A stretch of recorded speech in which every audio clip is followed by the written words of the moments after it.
Bad boys, what you want, what you want, what you gonna do when Chevy John don't come for you?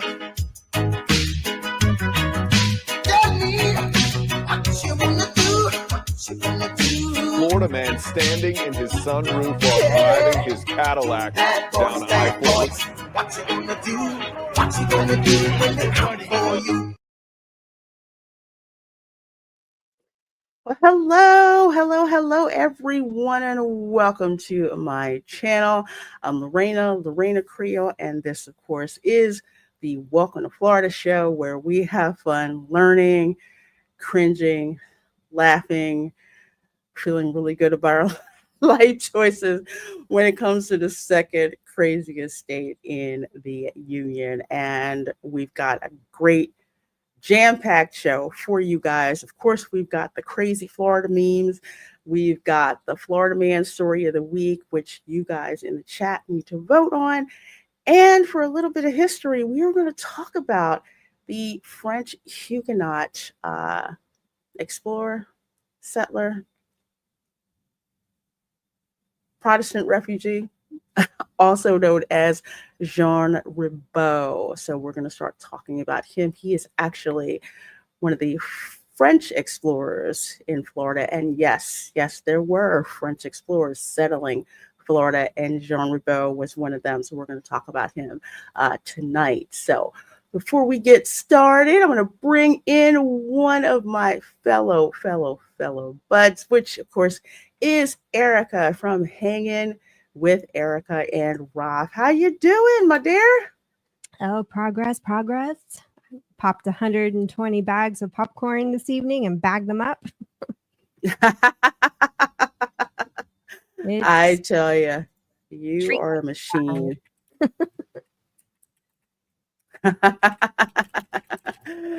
So I'm so glad to see you here. How many bags more do you have to do? Until I run out. My goal is to use up every little bag I have, and I have not counted them, but I'm estimating about 400. Oh my gosh. Yeah. And then I've got Wow. this massive cauldron from Party City. It's like the largest one they have, and it's Yeah. filled to the very top, which is candy. And I've got about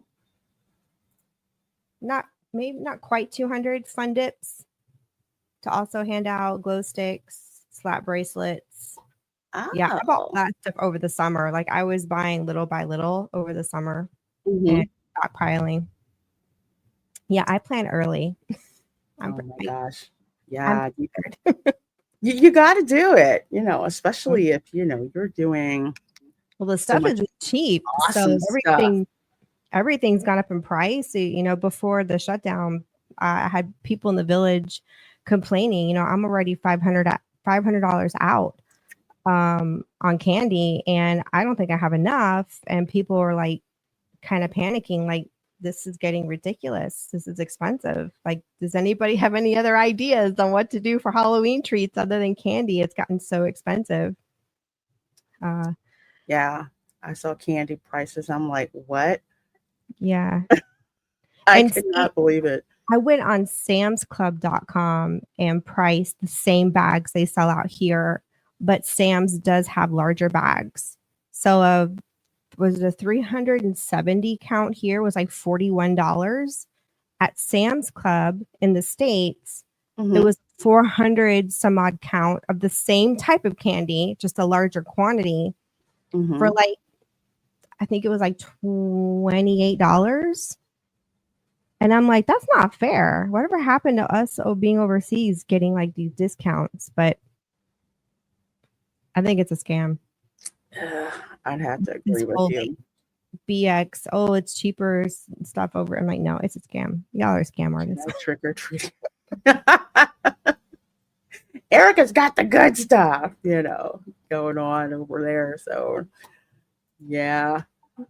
Let's see. Oh, of course. First of all, before we start rocking and rolling here, Scott Westbrook has gifted 10 Reina Creole memberships. And since I was behind on cutting this like I wanted to, Scott, This one is for you. Authorized or endorsed by Disney.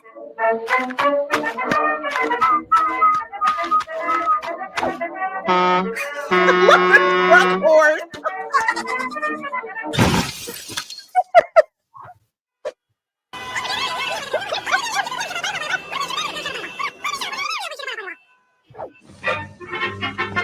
This is who I'm gonna call. This Morgan video was not approved, authorized, or endorsed by Disney.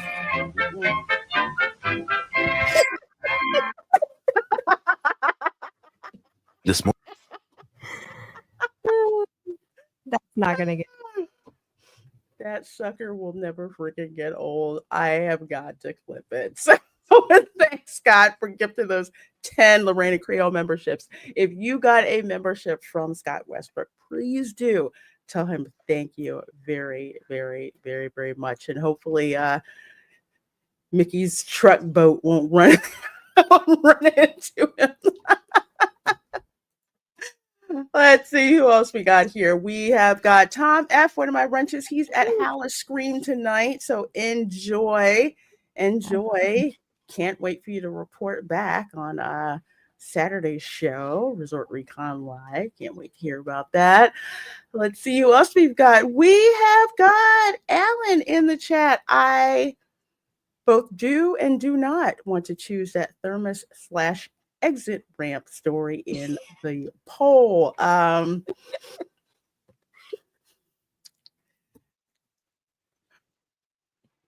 We might actually show that one because the person who explains it, I'll just drop it right now. Sheriff Grady Judd is the one that explains the story. Oh, then you know it's good. Yeah, so yeah, you do. So folks, you've got about, let's see, 13 minutes left before we close the poll. So get those votes in. We've got Snortapoopas Q Burr, who is the polar bear from Pinellas County, who says Pinellas for the win, as always. So yeah, we might have Pinellas in here today. Let's see, we've got Kimberly Ann Knight is here. Good seeing you. We have also got Dylan Soup in the chat as well, who says, hey, Lorena, sup, chat and panel. Good seeing you. We have got Snortapoopas. Of course, I saw you in there already. Let's see, there's Erica. They're waving, and she's on the panel. Mark Daly, Lions on prime time tonight. Catch y'all next week. Okay, that's all right. It is football season for sure. I understand. Oh, yes, it is. Oh, let's see. It was nothing but football highlights that Ralph is watching from his Huskers game. Mm-hmm. And as you know, down here in the South, football, yeah. You have not experienced football until you've experienced football in the South, and more specifically, been to a SEC game.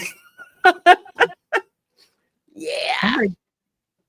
Penn State coach got fired, so it's like all the talk right now. I saw that. I'm like, oh, yeah. And practically mid-season too. Yeah, I heard he's been screwing up every time Penn State's like, oh, do you want to send some money? I'm like, no, because you don't win any freaking football games. Then you nothing. And here's my sister, Miss Smooches. Good to see you, my dear. As always, much love. Hope the little monsters are not driving you crazy as much today. Auntie loves you. You know she does. And let me see who else we have got. Let's see. We have Aaron Murphy in the chat. And Phil Metzger is here, who says, no killer clowns from outer space got me. I did make it home. Okay, so you didn't get, turned into a cotton candy cocoon or had the balloon dog chasing after you. Cotton candy cocoon. That's an interesting image in my head. It was a twisted movie. It's a cult classic. It's like Goosebumps in a way, with the level of like scare, but some parts it's just like, what were y'all smoking when you came in? And why is it I can't stop watching? Hey, Majors has made it. Hail, chat. Well, hello, hello, hello. Dinner and real world tasking all complete. All right, all right, all right. I just I finished dinner, but as usual, everybody else gets to eat, and I don't yet till after the stream. So I've got Italian sausage, spaghetti sauce, teasing my nose right now. It's not fun. I don't like it. My fault. Should have ate earlier. Let's see. Soul Assassin is here. Of course, we saw him there earlier, and he's been hitting the food. I just thought that was so hilarious. Thought that was so darn hilarious. You hear not only just like the little boat whistle, but it's the truck horn. It makes it even better. And Snorter Poopa says, Morgan and Morgan, get him, boy. Chase that ambulance. Who's a good lawyer? God, I love it. Hey, Brian Acosta. Good to see you. Good to see you. Phil says, I picked the ramp as I was curious. Oh yeah. Oh, yeah. I'm not even going to say how many people sent me that story. Lonnie is here. Good to see you, my dear. Snorter Poopus is here as well. Of course, we said that earlier. Dan's Life at the Kingdom is here. Says, good evening, ladies. It's good seeing you, Dan. And Stunt Rat is here as well. Says, hi, Miss Lorena and Erica. Killer clown hugs. LOL. That's a funny horror movie, like, to watch. It's just so much fun. So much fun. Came out the same year as Beetlejuice, which explains a lot. All right, so folks, as usual, we have got to get you all in the Florida state of mind. So here we go with our memes. And yes, if you've ever driven in this state, I don't know what it is about the left lane, but people think that they can get in the left lane and just do 40 miles an hour. Not to turn, but literally they do like 40 miles an hour, sometimes 30, and stay in the left lane. So at least the Quebecers, at least they don't stay in the left lane when they drive down here. I saw there was a fight in line for Terrifier the other day. Yeah, welcome to Halloween Horror Nights, right? We got to have at least one fight, which to me makes zero sense considering how thick of a presence OPD has down there at Halloween Horror Nights. Hey, Ron says chat rules popped up. Yes, they have. Yes, they have. To inform others, and some of y'all already know it, but for the new ones. Let's see here. Yep, finally, coolest morning in at least 5 months. I went out to go to church this morning and got outside and was like, "Oh, need a sweater, huh?" It's kind of nice out here, which kind of went on with like I have like all my fall decorations out, on the porch. So it was kind of nice to walk out there like, oh, wow, it's kind of a little cool today. So maybe it'll stay around tomorrow. I don't know, because as soon as I hit that cold weather, I'm like, maybe I should go to the craft store and see what fall decorations are out. Too funny. I love it. Love it. Floridians, cool wind. Is this fall? Yeah, that's us. Totally us. Like, okay. And probably back in the 90s next week. It was a chill day. Yes, I wore a sweater to work, then took it off. It's annoying. Yeah. No. Perfect for Epic. Oh, I bet it is. It's that Perfect nice beach weather. walking Mhm. weather. Yeah, perfect weather where you get your hot chocolate around Christmas and you walk around the neighborhood and look at all the Christmas decorations and try to find the most vulgar display of Christmas lights ever because it just looks too cool.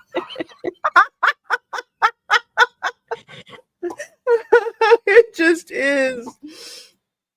I love it. Hey, Dad, man, with the family now, but had to say hi and vote for WWE. It's time to drive through Celebrate. Yeah, driving through Celebration. Also through Dr. Phillips too, but Celebration even more so because Celebration's real interesting. It's an interesting town. Kind of reminds me of the Stepford Wives, but it's a very interesting town. Yeah, I've heard that a lot. Yeah. Halloween lights, then Christmas lights. Yep, we switch over real fast down here. Only in Florida do people get excited about a cold front dropping high temperatures into the 80s. Yes, we do.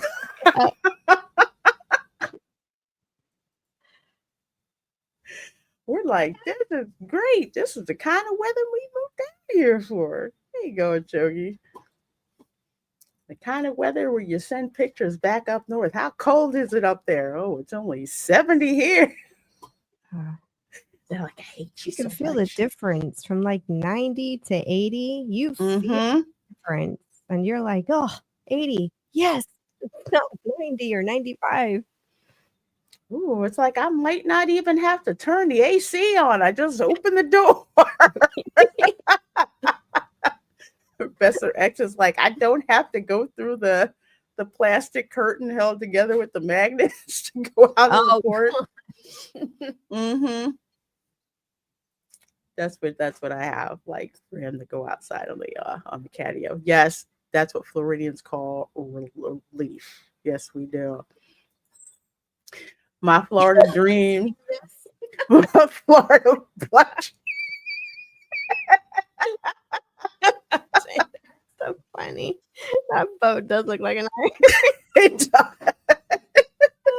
Jeez. I wonder where inspiration from. I forgot to mention. I totally forgot to mention that I got these from the Florida Memes group on Facebook. It is hilarious. You can be having the crappiest day ever, and you just go to that group, and the memes are just to freaking die for. Yeah, it's nowhere near to wear like a Spirit jersey. You can only wear a Spirit jersey like 3 days out of the year. Yeah, down here.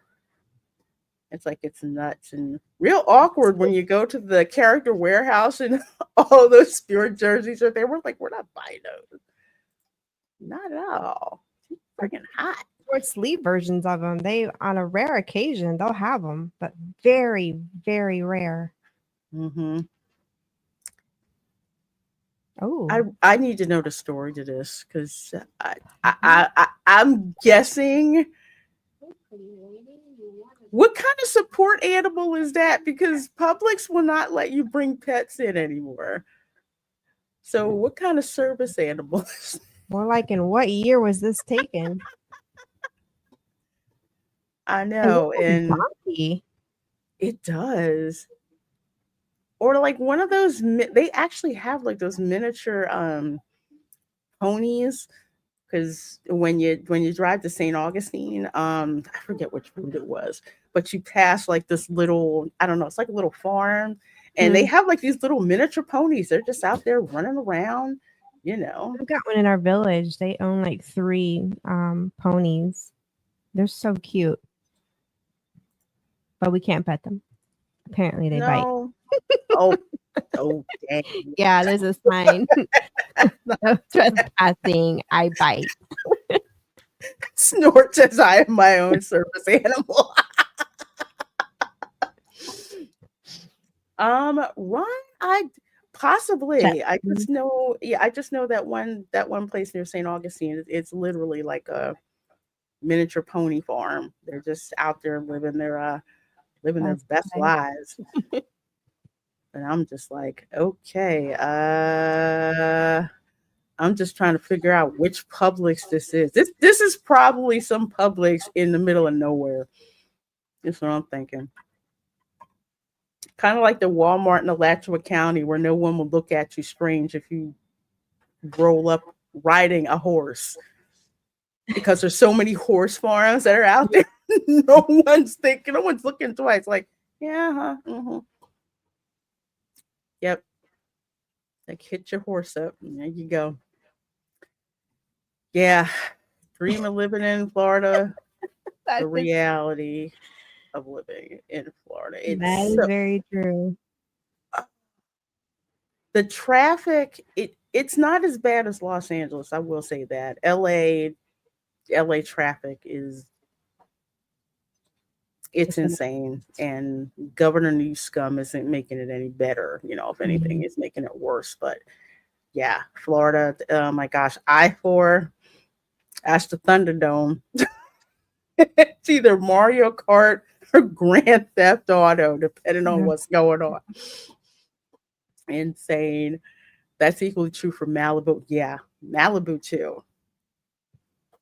I had to drive on the 405 every day to go to work when I lived in LA.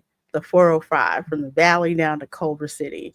And God forbid something happened to the 405. Well, I just took Sepulveda. But if the 405 screws up, everyone goes over to Sepulveda. Sepulveda's backed up, then everybody's going on the canyon roads. Either way, LA traffic is just, there's no rhyme or reason. And it's not logical. LA traffic breaks your soul. You feel defeated before you get to your location. Yeah. I remember calling my mom saying, yeah. She's like, you're talking on the phone while you're driving? I'm like, I'm only going 2 miles an hour. Yeah. Literally 2 miles an hour. Which is why I freaking love it when it rains in LA, because no one can drive. So everyone from like back east, we're just zipping up the 405 like, no traffic. You punks can't drive in the rain. It was great. Phil, yeah, that's something I'd see in Amish country near me. Hasn't happened yet. Great area and great people, no lie, except for the horse chocolates on the road. Yeah, you see like the horse buggies, and they've got like the little triangle thing on the back, and they have their own parking at the Walmart in Lancaster. Yeah. It's weird stuff to see. Ooh. Publix. I'm real mad at y'all. What? You should not have this stuff out this early. I was just in Publix today. Oh my God. The peppermint stick ice cream is out. I buy that every year. I put it in the deep freezer for when my sister and her family come up. And you have to get that early. That one, they've got the marshmallow candy cane cookie blast. That sucker is off the chain. Oh my gosh, that's so good. Hot honey mascarpone, probably. I got to try it. Apple pie? What? Yes. Deep dish apple pie. I didn't like the eggnog, but rum nut bread put. Oh my gosh. What's this white Christmas one?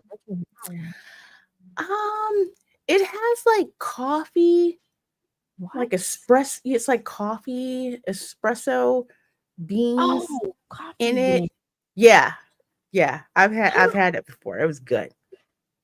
And what was that the one you were talking about? The marshmallow? What? Marshmallow candy cane and cookie blast. peppermint ice cream with marshmallows, candy cane, and peppermint cookies in it. So it's like a mint, but no chocolate. There's no chocolate. You know what? I don't think there's chocolate in it. No. Ooh, Except for the cookies. I think for just the cookie crusts. Like, how you get, how at Trader Joe's, how they have the peppermint JoJo's every year. No. And they're, oh my goodness. Trader Joe's. How long I've been Okay. out here. You have to are removed from a lot of this stuff. You will hit an old lady in the back of the knees to get to the peppermint JoJo's at Trader Joe's because they're limited edition. But sandwich cookies, like the Oreos, but the inside the cream is like vanilla and it's got peppermint bits in it. It is so delicious. And anyway, that's Trader Joe's, but like if you have that kind of cookie, it's smashed into the ice cream with marshmallows and candy canes. Yeah, but and stuff like that. Pie one? Yes. Is it good? I haven't tried it yet, but I love deep dish apple pie, Dutch style deep dish apple pie. I freaking love it. Stepped it up. I didn't know they had all these like flavored ice creams, and I love Publix brand ice cream. I like it better than the branded stuff. I do too. I just saw bourbon eggnog. The eggnog ice cream sucks. I don't like that, but bourbon eggnog, I will try that. I will totally. That would be good on top of warm apple pie. Mm-hmm. I will tell you, folks, clean out the deep freezer and start loading up.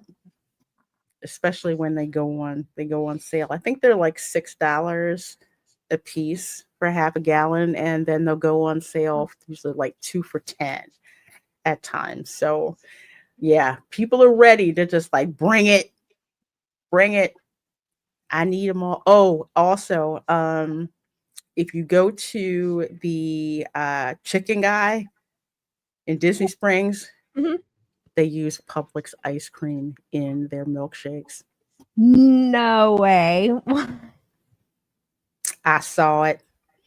I saw it when they did the reality show, and they were making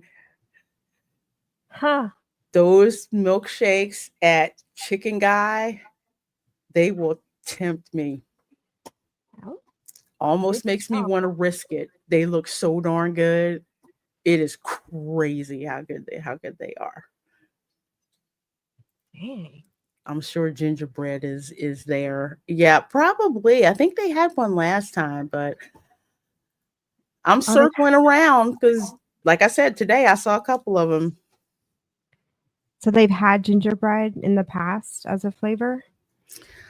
I don't think that they have, because gingerbread really isn't big down here. Yeah, it's not, but it's good. I love gingerbread. Yeah, it's good. You can get the Publix gingerbread house. I need to get that this year, but not like in ice cream, but like the peppermint stick. Yeah, that stuff like that. But they usually don't have a gingerbread one unless they came out with a Biscoff ice cream in the States by chance. Which one? Has anyone come out with a Biscoff ice cream by chance in the States? No, but Gordon Ramsay's fish and chips at Icon Park has a Biscoff shake, and yes, I risked me and my lactose intolerant self. Yes, I did. I had it. And it was worth it. It was so worth it. Oh my gosh. Five Guys, and it's the only one I've ever had, so I have nothing to compare it to. But yeah, I tell Christian, you have to get your own because we literally will fight over one. Biscoff is something else. When those Biscoff cookies go on sale at Publix or the BOGO, go on like that. They're they're so good. They're so good. Yeah. Yeah. This is Florida NFL right now. Jeez. It is. As much as I can't stand Jacksonville, Miami, they're just a perpetual doofuses. Sorry, not sorry, drunk 3PO. My Buccaneers. I love them. I love the Buccaneers, man. Biscoff crust cheesecake is incredible. Dude, I'm writing that down. Oh, I wonder if I can use Biscoff, make a Biscoff crust for my key lime pie. Ooh. I'm going to have to try that. Oh man, you just gave me an idea too. Yeah. Dolphins are falling apart, but my Steelers. Yeah, I always got love for the Steelers. You know, Reggie White had to leave Philly to go to the Steelers to win a Super Bowl ring. So I have much love for the Steelers. What are the Ravens doing wearing a Dolphins hat? Notice he's got not the hat, but the beanie on. That's even worse.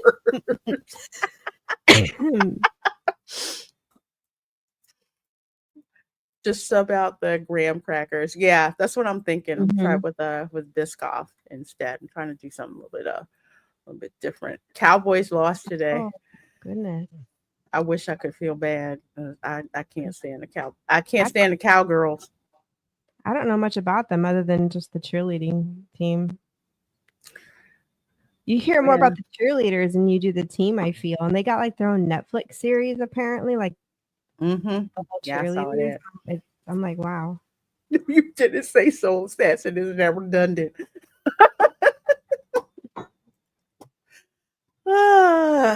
They have a saying in Philly, just like my favorite team is Philadelphia, and whoever's playing against the Cowboys.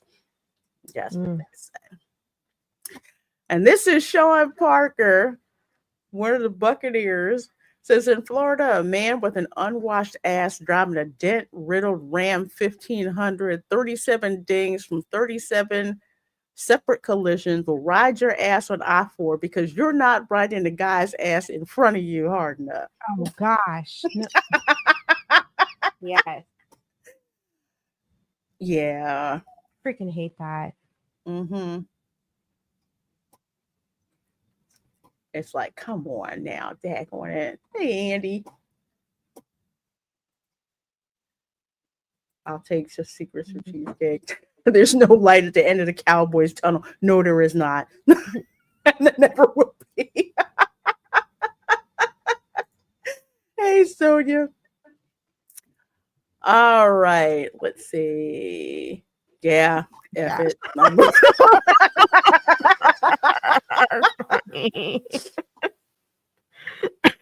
That's the best yet. Yeah, that's how I'm gonna end everyone. F it. I'm moving to Florida. Let's see. WWE Publix one. Okay. All right. Well, let me go ahead and move this here. 103 of you folks watching between YouTube and X and Facebook. So thank you so very much. Make sure you like, share, subscribe, all of that good stuff. So let's see. WWE. Where did I put that? No, not that one. You gotta be kidding me. I didn't have that. Oh, yeah. Okay. All right. Here we go. You ready? Yeah. Voted on by all of you. Majority vote. Majority won. Yep. Drum roll. Video. Miami-Dade man pummels 3 with metal shelf in Publix brawl, cops say. Oh my gosh. I think this was in Hialeah. That sounds like, first of all, this sounds like something that would go down at a Winn-Dixie. So the fact that it's in a Publix tells me it's more of like Where in Miami is? Yeah, where in Miami? Not the nice part of Miami, like the you gotta be strapped part of Miami. So let's see. A brawl between two groups of people at a Southwest Miami-Dade Publix on Thursday evening led to at least one arrest, deputies say. Oh, let's see. Let's run this here. See what we got here. At All American Roofing. Freaking want an ad. But anyway, in 20 seconds. Oh, I guess you can read it in Spanish too. Oh, shoot. No You know it's good. No surprise at all there. I didn't even need to even translate that. Let's see. Clement Man, 20, is facing a felony charge after he wielded a metal shelf in the fight, according to the Miami-Dade Sheriff's Office. Good night. Oh. Gosh. Holy cow. That fight.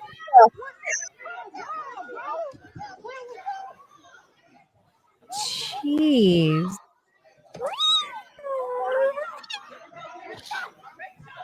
Oh, did we lose a wig? I was just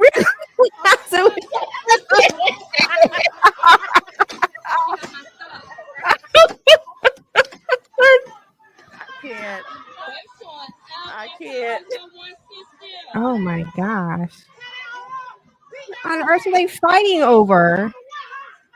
I have no idea.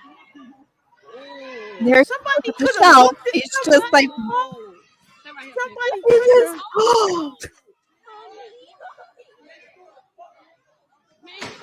First of all, he's got no shirt on. oh my. Like he just came out of nowhere. Just bam. It's just like look.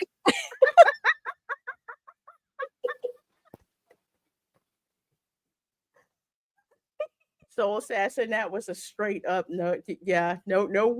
The Oh wig went off. Oh.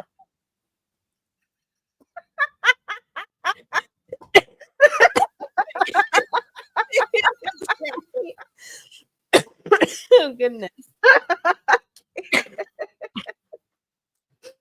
Is this where wigging out comes from? Well, you know what? We're gonna read the article. Oh gosh. Because So yeah, was he trying to break up and that's all he could come up with? I'm not sure. I'm like trying to what the heck? Oh my gosh, I'm trying to get back here so I can okay, there we go. I didn't hear profanity, but anyway, according to Miami-Dade Sheriff's Office, it happened around 6 p.m. at the Publix at the Colonial Plaza Shopping Center located in 9500 Southwest, unincorporated area, Palmetto Estate, According to an arrest report, a security guard told deputies that the fracas began as an aggressive verbal altercation between two groups in the store's entrance area. Now, I will say, I have seen this happen when you get some folks who start trading words in the parking lot. Who knows if they knew each other? Who knows if they're ex-spouses? Who knows if they're baby daddies? Who knows? Either way, they couldn't leave it in a parking lot like civilized people. They had to bring it into the Publix. Not a Winn-Dixie, because that's basically Winn-Dixie behavior. They rolled up in a Publix and did this nonsense. So the bystander video shared with Local 10 News begins by showing two women fighting on the floor near the store's greeting card display. The video shows what deputies say is a shirtless man, literally that's his last name, man, going up to two women brawling over a portion of a shelf that once held cards that became dislodged. So too did one of the women's wigs. With the way whoever wrote this, they got a sense of humor.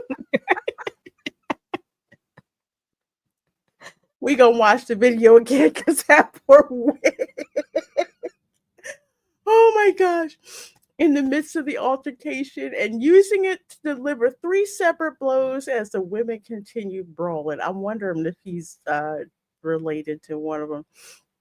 A responding deputy eventually witnessed 2 large parties of people in the front of the store throwing plates and other items at each other. Hey, I have to ask, like, what kind of plates? It's a grocery store. Paper plate? It might have been the little plastic. Sometimes they have the high scale plastic, clear plastic. Yeah. Plates. Get tight. I've used those. Gosh. Oh man. I throwing plates and other items. Who knows what the other items were? But both parties were trespassed from the store, it states. The report doesn't state what the fight was about. Man who lives about a mile away from the store was arrested on charges of aggravated battery, criminal mischief, and disorderly conduct. The criminal mischief charge was dropped later in bond court, and as of Friday, he was being held in the Turner Guilford Night Correctional Center on a $5,150 bond, $5,150 bond. So you need to pay 10% of that, I'm guessing. We're going to have to watch this again. There was a forklift accident. Well, as soon as this darn ad ends. Well, it's Morgan and Morgan. Dial hashtag law.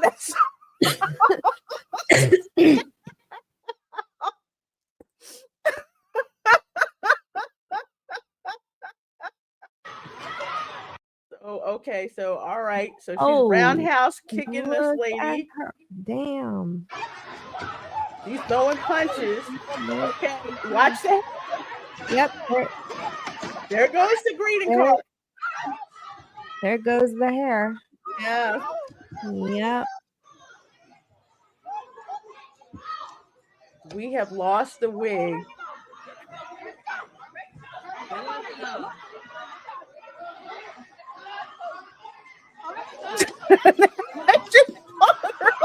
Yeah, the girl, she's hanging on. Like, what? The wig capped off. What is that? Oh, he just goes. He just goes and grabs it.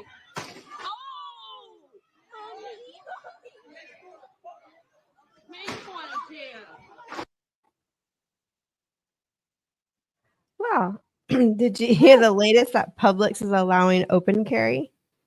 I did.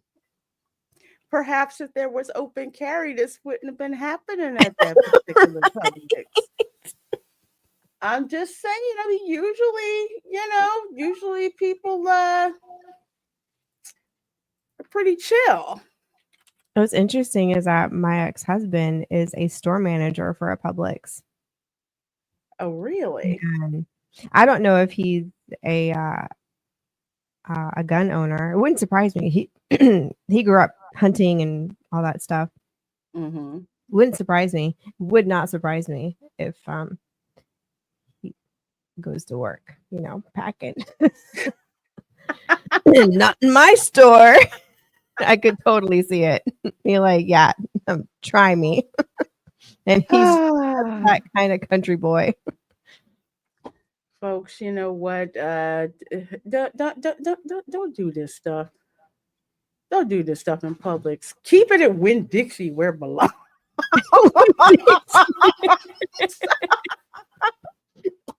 I will not apologize if you know. Oh, well, 116, y'all. God, come on now. That's why I let y'all vote on this.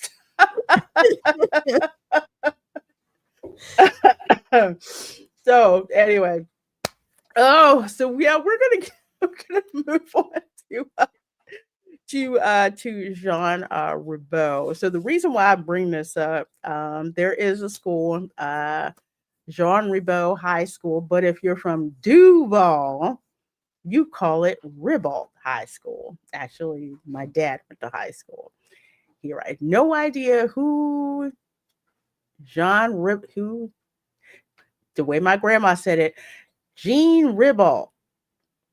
I know that's gonna it's like it makes your ears hurt, when you say it. But yeah, it's actually Jean Ribault, who was actually a French Huguenot. So what some people don't know, and what I really didn't know until I started again researching my family's history, seeing what happened with Pedro Menendez de Aviles, because we talked about that last week a little bit. I think also a little bit before that as well, where he basically murked a whole group of French Huguenots, and Jean Ribault was among one of them.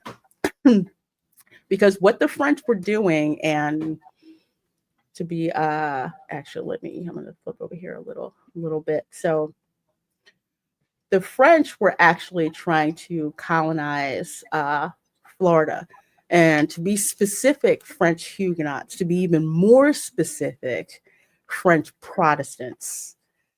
So from what I understand, John Calvin, he was actually French, I think.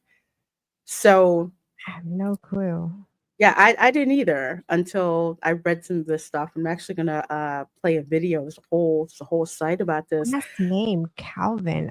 I always thought he would have been from like somewhere in the UK or Germany. I thought he was, but apparently his original name is Cabot. Oh, okay. Which doesn't surprise me, because several French Huguenots, when they came to the colonies in the U.S., because they were Protestant, it was easier for them to integrate. But some of them started Americanizing their names to better fit in. I mean, people still knew that they were French, but since they were Protestants, they were pretty cool. Yeah. They were the French that looked down at the French in France, especially the Catholics, because they were burning Protestants everywhere in Europe back then. It was nasty. It was really, really nasty. So a lot of them were just like, we just need to get the heck out of Europe. The Major, thank you so much for that $10 super chat, my dear. Let me blow you up real quick before we continue.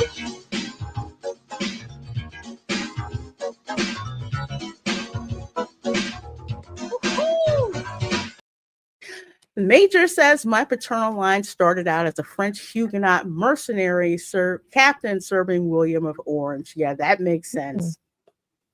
Yeah, a lot of people don't know. The Huguenots were basically like the brain trust in France. I mean, you had the dumb nobles that were there, but the Huguenots, they were the ones that were like the merchants, engineers, the laymen, all of that. That's what they were. That's what they were into.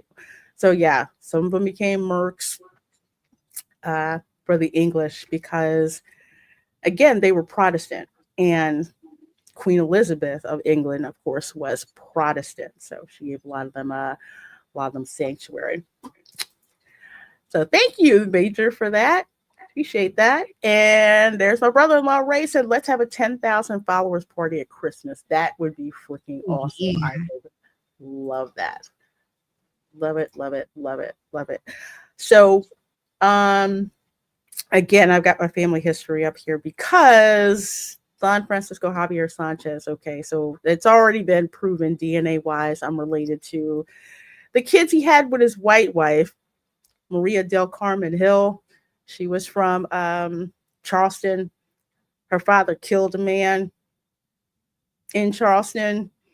So he escaped to Spanish Florida, where they had no extradition laws. Wow. Yeah. So that's what happened. And she was basically the nanny for his kids that he had with his mulatta common law wife, Maria Beatriz Pedra Stilwell. Pedra, basically Stone in Spanish, but yes, her last name was Stone. Her father was a French Huguenot named John Stone from Charleston, and her mother was a slave. That's all I know. But the reason why this is something that that I've been looking into, like this is my theory.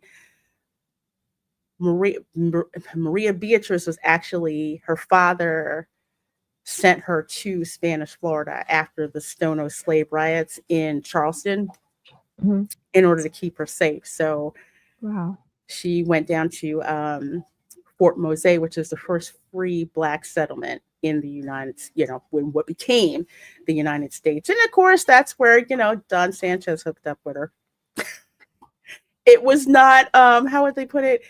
It wasn't, he was the richest man in town, even though he was a Spaniard.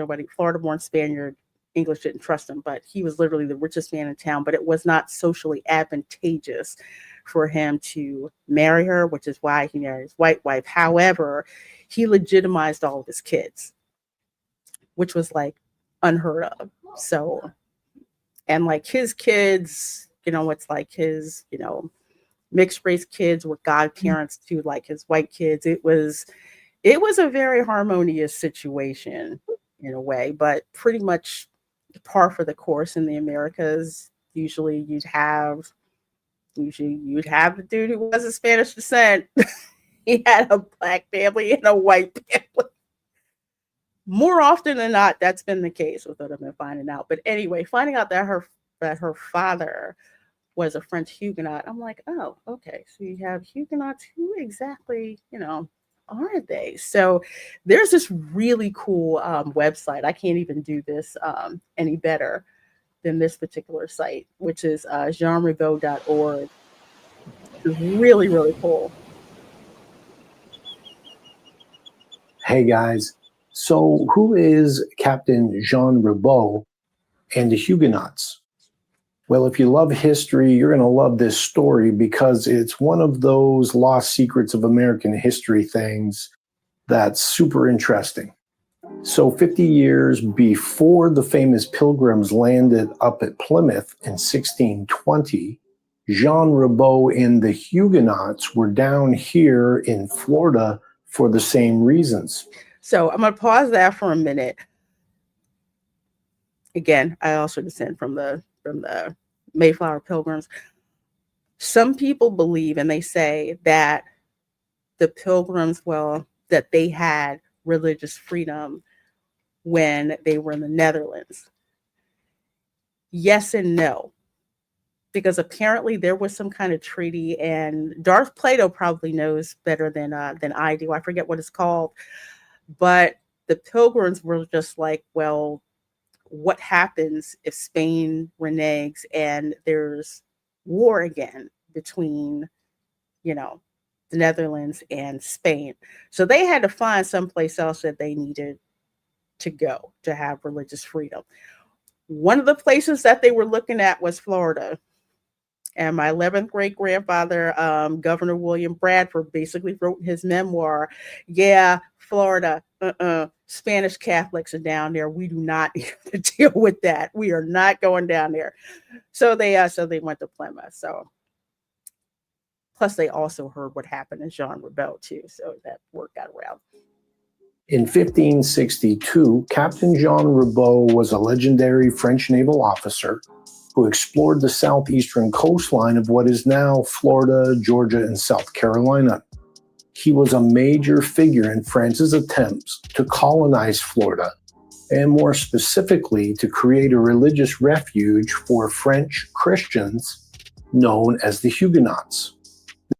Yep. So they did that, and eventually Charleston became a haven for a lot of French Huguenots in the South as well, when it's the British colonies. Now, these Huguenots were part of a historic spiritual awakening that was sweeping across Europe, known as the Protestant Reformation. Now, because of what they believed, they were being brutally murdered and persecuted by the Roman Catholic Church in France. These guys were desperate to get out of there. This is where the Notice they have John Calvin in Geneva, Switzerland. Yeah. Yeah, that's where he escaped to. I had no idea John Calvin was French.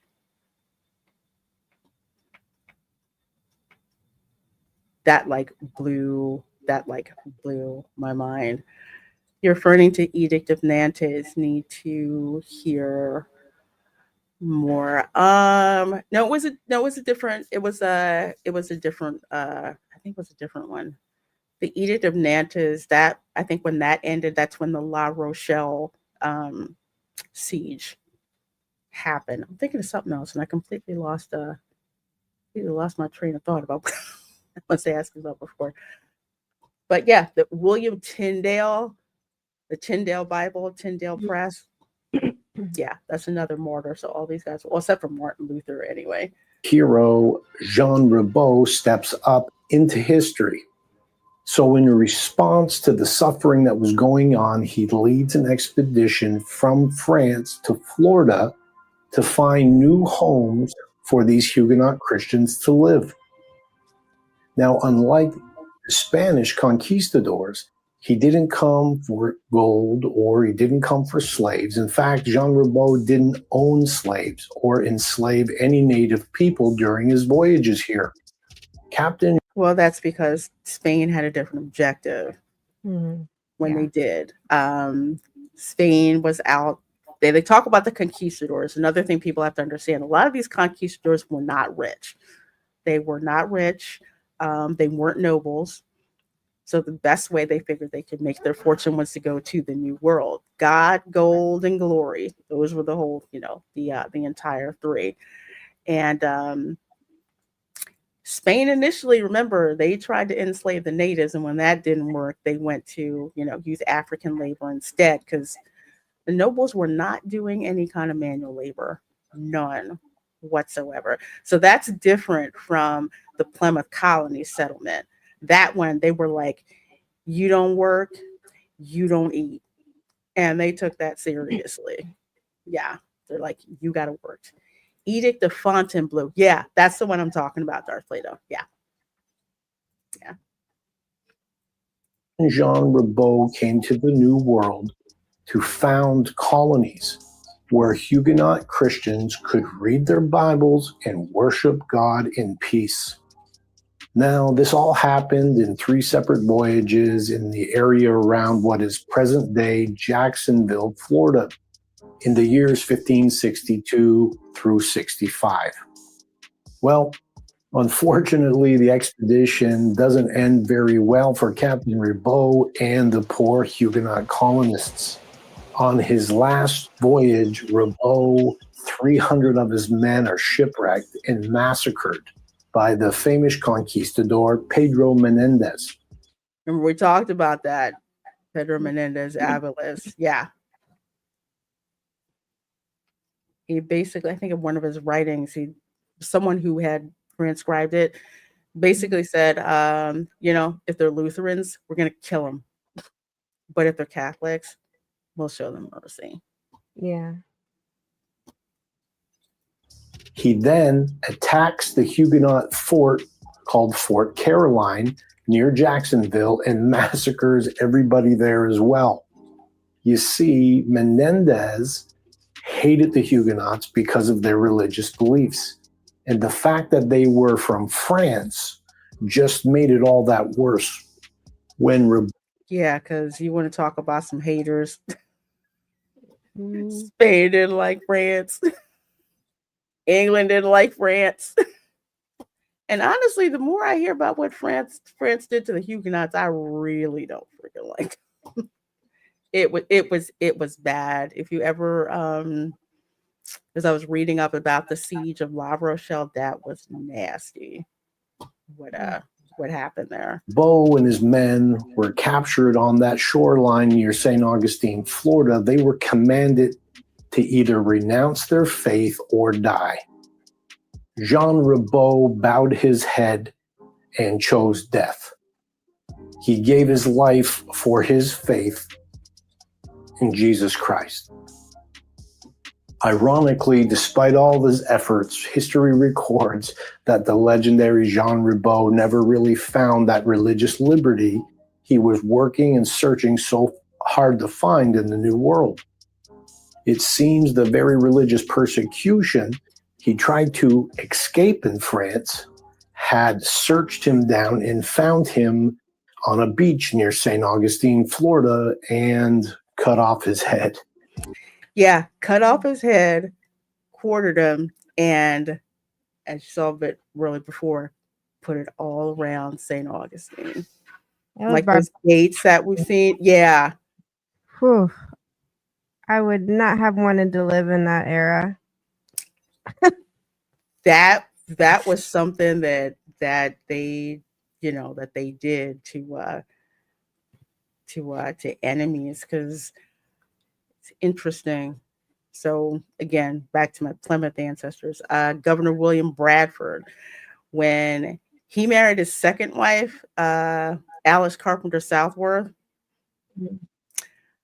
apparently he had a little issue with some of the Indians disturbing the peace, and basically had them killed, beheaded, and their heads basically put up on the pike. So on the way to his wedding, you actually got to see all of those heads on pikes.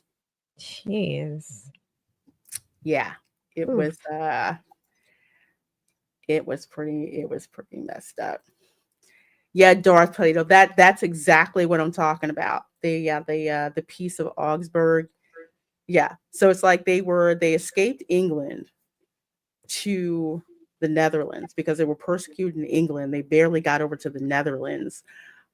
They were actually betrayed by, I forget who he was. He like betrayed them, but they got to the Netherlands. Their kids were basically becoming more Dutch instead of English. So you had that on top of the fact that Peace of Augsburg was about to expire, and they're just like, we do not know what the heck is going to happen. And if, Spain comes back after, through here trying to find all the Protestants, we are screwed. We need to get the heck out of here. So that's why the Pilgrims left. So anybody saying that the Pilgrims had unfettered religious freedom in the Netherlands, no, that sucker came with a time limit. That's what happened. So a lot of people like to say that Game of Thrones are real. Yeah, I have some cousins that I'm related to, through the Pilgrims. They're like, oh, they didn't leave. They had religious freedom in the Netherlands. I'm like, no, they didn't. Not for long. France did apologize in 1985, so it's all good. And France just let us start crap, and everybody else got to finish it. I'm just saying. I'm just saying. And yes, Game of Thrones for real. True, for real, they did. Well, there's much more to this great story. It's an epic adventure of faith and empire and war. Visit jeanribault.org and get the scoops. So I have a link to this website in the description box of the video. There is so much cool stuff about this. So obviously, this is like a modern picture, but to the right, that is actually Captain Pedro Menendez de Aviles. You see his statue, you see streets named after him in St. Augustine. And if you have been to, oh my gosh, like, yeah, if you've been, when I get out of Pirates of the Caribbean, and we're kind of walking back towards the front of the park, you'll see like this stage, and even inside the gift shop, you will see all these various flags. The one to the right, this is the Burgundian cross flag. This is the Spanish flag. The one to the left with the fleur-de-lis, that's for the French settlements in the New World. So I got to give props to, these were the back in the day Imagineers who actually did their research when it came to Old Disney. pirates and old Disney, when it came to like pirates and colonization, all that. Yeah, this flag is that flag is up there. But there was very literally a war to colonize Florida. Hey, Sam says, hey, girly, Lorena, that means we're cousins. I'm also descended from the Mayflower. Girl, I have to have a shot of Jack anytime I have to go and go through the Mayflower lines, because you had a small group of people and then they're all intermarrying, and the wife dies, so the widower marries the sister, then has kids with the sister, and then he dies, she winds up marrying his brother, and they have Gosh, jeez, talk about a stump with a twig for a family tree. And I won't even get into the issue of, oh, what's your ancestor's name? Mercy. I'm like, shoot. It's like Jennifer. I'm like, oh my gosh, really? That's why I'm glad I have one ancestor. Her name is Bathsheba, because there's hardly anybody else that has that name. I freaking love it. Oh, we gotta look into that, Sam, to find out which we should probably do that near Thanksgiving. I'll do that live and see exactly which Mayflower passengers were related through. Yes, that was the French flag before the tricolor. Okay, exactly. Yeah. So it's so cool to go over that part over near Pirates of the Caribbean and see that. You will see all of these colonial flags that are up there. It's absolutely amazing. John the Beagle Dad, hey, says the Reina Creole. If you want a very good podcast that goes into early America from the early 1500s, check out the Other States of America History Portal. Yes, I have been binging their videos like crazy. Awesome channel. Awesome channel. So, okay, yeah, they were obviously very, very different. Pedro Menendez, of course, colonizing for, gold, slaves, empire, all of that stuff. Jean Ribault, religious freedom, to come here.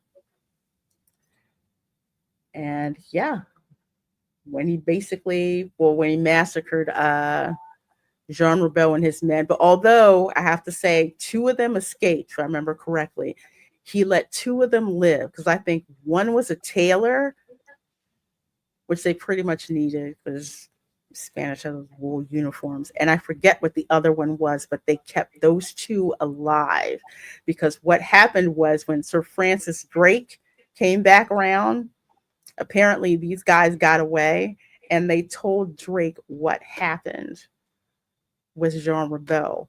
So Drake was already going to sack St. Augustine, but now he had extra fire to sack and burn St. Augustine down to the ground, like basically bring, hellfire and brimstone, because he heard about what happened to Jean Ribault. So interesting how this all goes around. Let's see. Yep. So they had he actually had three voyages. So the first one was in 1562. That's the one where, he comes to the New World. There's Fort Caroline, which is the site was like where it is now, modern day Jacksonville.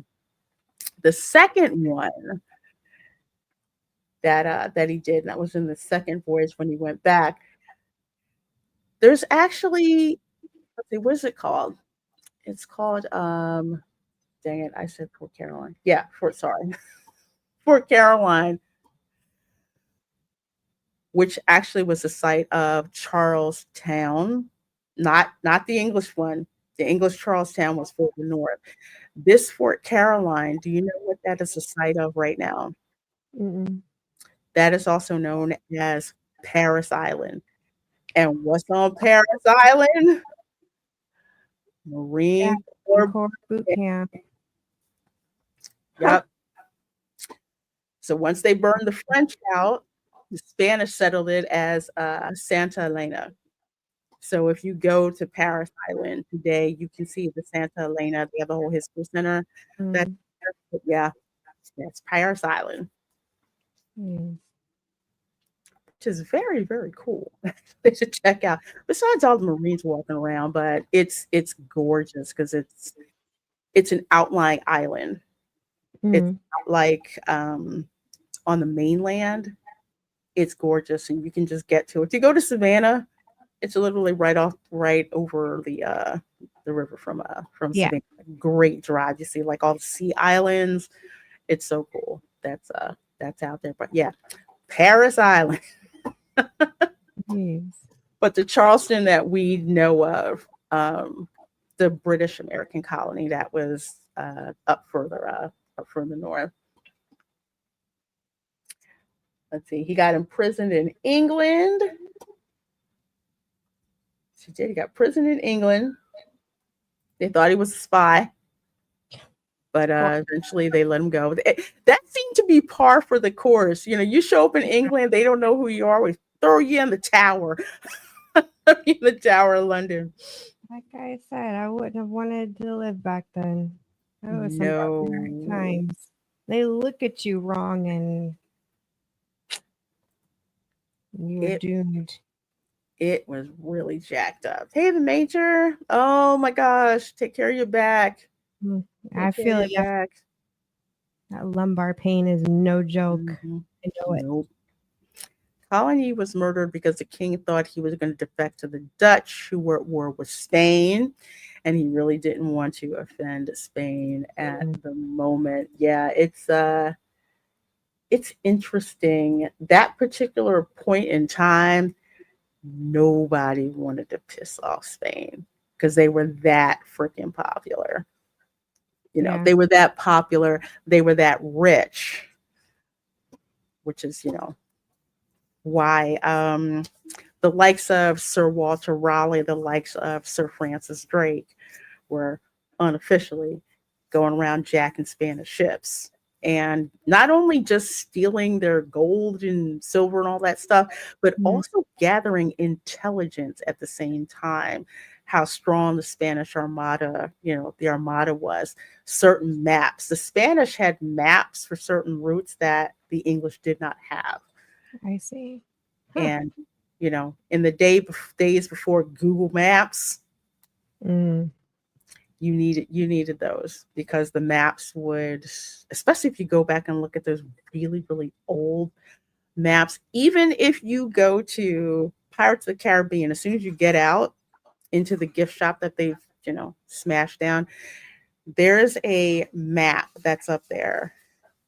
It has Spain, but it has some of it with the New World. And if you look at the details, it'll tell you it's got like currents where you don't want to run up on shoals or stuff like that, whose island is in whose territory, a whole lot of information. But Spain used to hold, Spain and Portugal too, would hold that map knowledge like close to the vest. So English jack the ships, yep, we get the gold. Where are the maps? They usually, if you were a Spanish navigator, British came up on your ship, guess what? They're taking you. They're taking you. They threw their own royalty into the tower. Yes, Darth Plato, they did.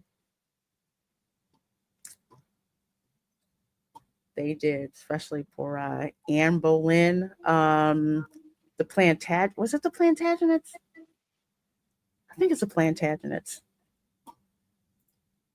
They were always throwing relatives in the tower and beheading them and stuff like that. It's crazy. Hey, Sig Thomas says, Spain. The only reason my motherland is the only place in Asia with Spanish last name. Oh, with the Filipinos. Yeah, that's why I have Filipino and South Chinese ancestry because of that. Because they took the silver, Spain took the silver over to China, and China gave them the, porcelain, tea, silk. Here's another thing. You know the Spanish fan, the famous folding fan? Oh, yeah. Mm-hmm. Guess where they got that from? China. That is actually a Chinese design. The fan that folds up. Yeah. But they Now were that's trading so much with Spain that they would create them especially for Spain. Yep. Hmm. Yep. Gotta watch the stuff. There's a real interesting story about Spanish didn't really trust the Chinese in the Philippines, and they had a lot of nasty skirmishes there too. Yeah, the oldest Chinatown in the Americas is actually in the Philippines. Very interesting reading up on that. Yeah, most of my Spanish ancestors, it depends. Some of them anglicized their last names. When the women would marry into Florida cracker families, of course, they took like the English name. So the Spanish name is very, very rare to find. But it's interesting. Interior Florida, we got all these Spanish names for stuff. San Mateo, it's crazy. We're like, where the heck did that come from? Yeah, that's why. That's why. Philippines, yep. Spain was spending an astronomical amounts of money on military upkeep. That is true. A fleet of 200 galleons on 24/7 duty off the south coast to ward off Barbary pirates. Hugely expensive. Yeah, the galleons were always filled full of goods. That's why people look for those sunken Spanish ships. Lots of gold and stuff. Lots of gold and speaking of gold, I always thought it was a Chinese with all the martial arts movies we see. Nah, there's different martial arts in Asia. Although I will say the Spanish piece of 8 was legal tender in China. Because the Qing Dynasty emperor made a decree that all the taxes had to be paid in silver. So that was the Spanish piece of 8 was basically like the US dollar until I think like the late 1800s or something like that. Yeah, that was legal tender. That's how we paid off the French to help us at the Battle of was it Yorktown? No, not Yorktown. Was it Yorktown? Yeah, for the flotilla. wow. Yeah. Patriots they got all the gold and silver and stuff from Cuba, and then they had to sneak it through the Bahamas to avoid the British. That's what they had to do to get it back to Yorktown to pay the French. To pay the French for their fleet. It was crazy. Yeah. Wow, it's really good gold. Pretty freaking gold. So yeah. China got frosty towards Europeans about 1650 thereabouts. Yeah, because the Chinese, for lack of a better term, got fat and happy. They were making a ton of money, making stuff for the West. They were getting a lot of money, and a lot of European powers took advantage of that, most notably the British. And eventually that goes through the Opium Wars and stuff like that, and the Century of Humiliation or Era of Humiliation. Very interesting, all that stuff. So, yes, that is John Ribault. So it's very interesting. You can kind of see all of these European powers been dropping off into Florida. They had a vested interest in Florida, which is again why I say Florida man is all y'all fault. All your fault.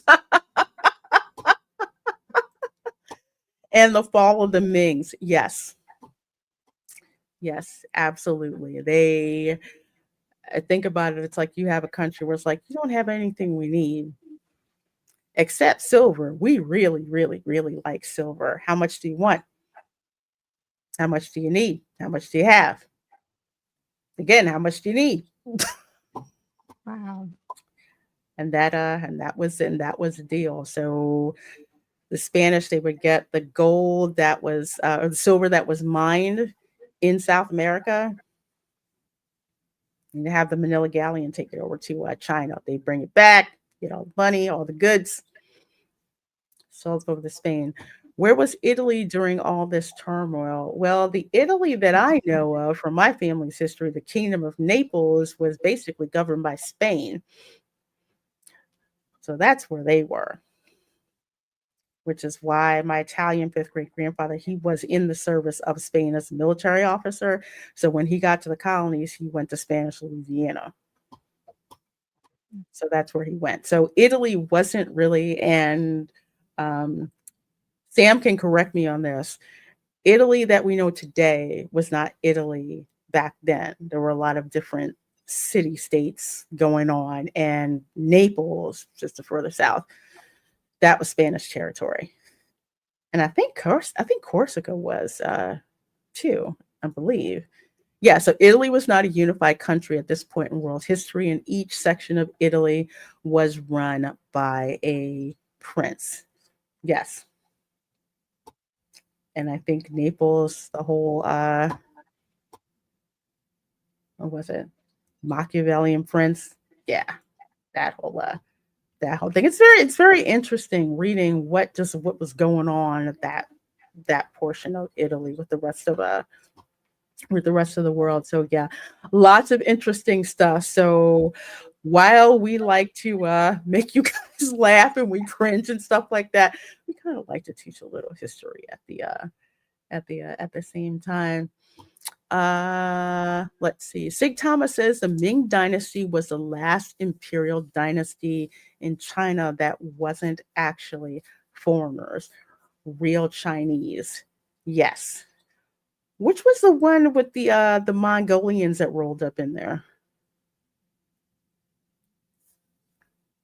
I'm forgetting the name of that. Yeah. Those princes typically answered to foreign powers. Sicily was under the control of the British.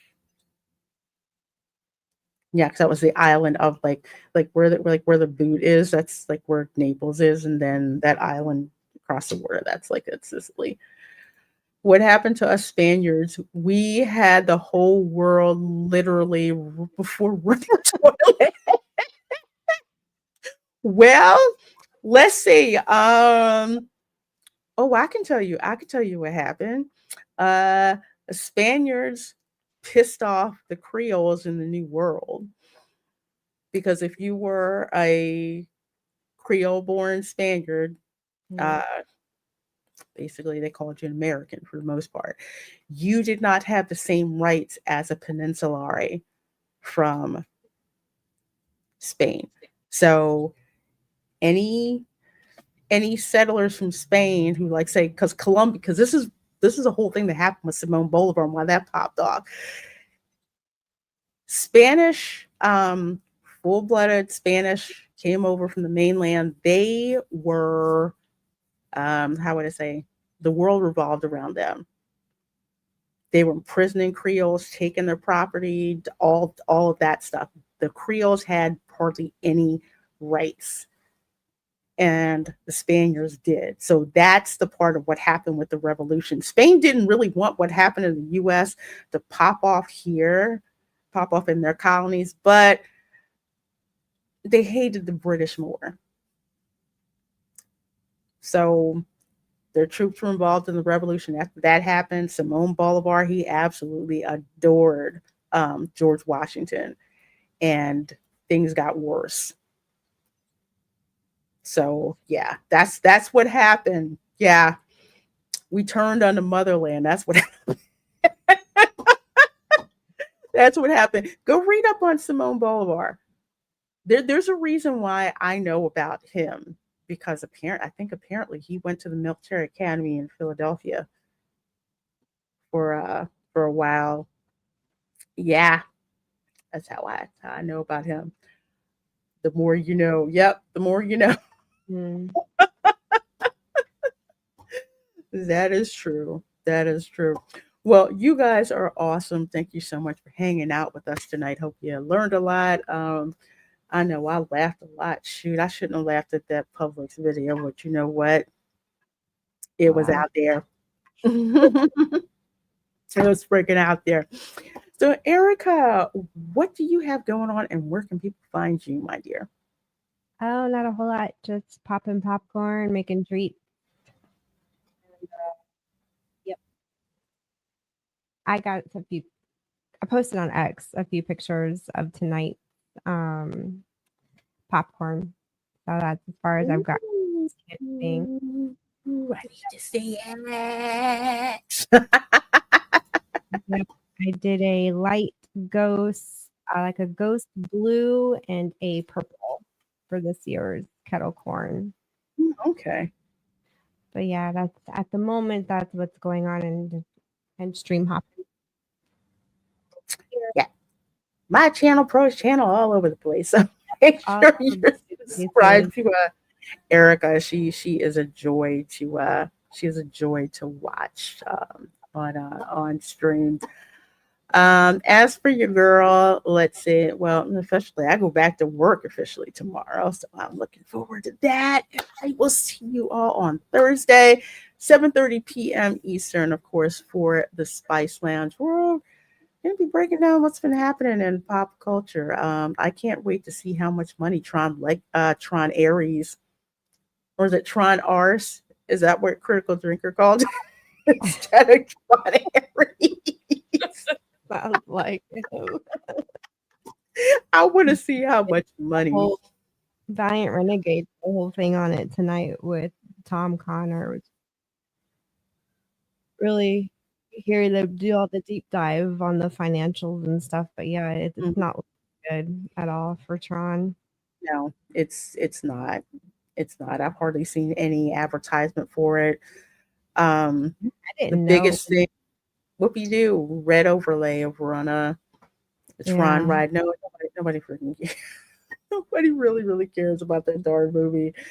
It's who likes the other two Tron movies. Even he was just, it didn't even like ding nothing. Which is odd. I figured he'd want to go see the third movie in the theater, and he acts like he doesn't care. No, at least with Tron Legacy, the first one had been out there for so long. It was like, oh, let's see what they do, to follow up on it. And it was kind of like, that's what y'all did? Really? At least I got the Daft Punk soundtrack. I mean, the way the aesthetics look good and everything, but the story, I was just like, oh my God, I'm about to fall heck asleep. I'm so freaking bored.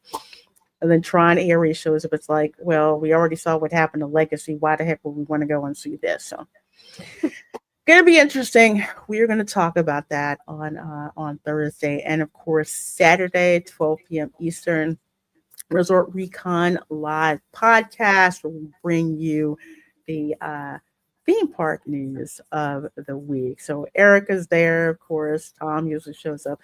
It's going to be a great time. So you guys are awesome. Again, good morning, good evening, good afternoon. Thank you for hanging out with us wherever you are, and we will see you next time. Bye. Don't get in the fights at Publix. Yeah. No. Not in the bakery, please. Yes, not in the bakery. No. The cakes and the guava and cheese Danish must be protected. Respect the dessert.